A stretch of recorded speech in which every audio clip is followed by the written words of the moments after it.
As the United States turned 124 years old in 1900, it would give birth to a music style that would take the world by storm. This genre would change the way people listened to music, danced to music, but most of all, how they played music. From its torrid beginnings in the darkest chapters of American history, sung in the cotton fields of the South while deeply rooted in blues, ragtime, and Dixieland, jazz would rise up as one of the singular most influential idioms of all time. The year is 1900, before radio, and Scott Joplin is the king of ragtime. Along with that, Dixieland and blues created the foundation for jazz.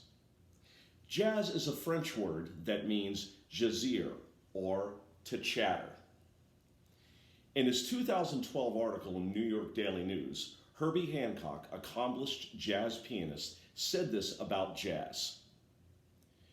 Jazz has been used to bring people together. That's one of the great values of this music. Yes, it was born in America and of slavery, basically. That's where the roots come from. And ultimately, from Africa. But it couldn't have developed in Africa. It had to develop here. It's got the American soil on it. As jazz began to proliferate out of New Orleans up into Kansas City, Chicago, and eventually New York, a variety of artists began to surface and began to push the sound of jazz across the country and all over the world. These artists such as Duke Ellington, pianist, composer, and also band leader. Louis Armstrong, trumpet player from New Orleans, Billie Holiday, vocalist, as well as Glenn Miller, band leader and trombonist. With them and many other artists, jazz became the music of the greatest generation. As we headed into the 1930s and 40s, jazz became of age. There was swing and eventually straight ahead and bebop, styles of jazz that would begin to have a very, very large cult following. Count Basie out of New Jersey had his Count Basie band that began to play not only in the United States, but all over the world. Dizzy Gillespie and Miles Davis, they were the ones that pushed straight ahead and bebop. As jazz began to be more popular, the artists began to make it more complex.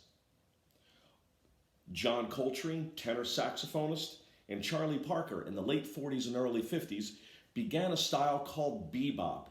Bebop was a quick, frenetically paced style of jazz, but at the same time, it became more and more complex. And with that complexity, unfortunately, jazz began to lose a lot of artists.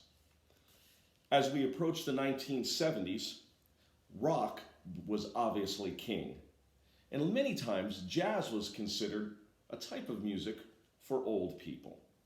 Even though many artists were still innovating, and still innovating today, such as pianist Chick Corea, composer and performer Harry Connick Jr., and Wynton Marsalis.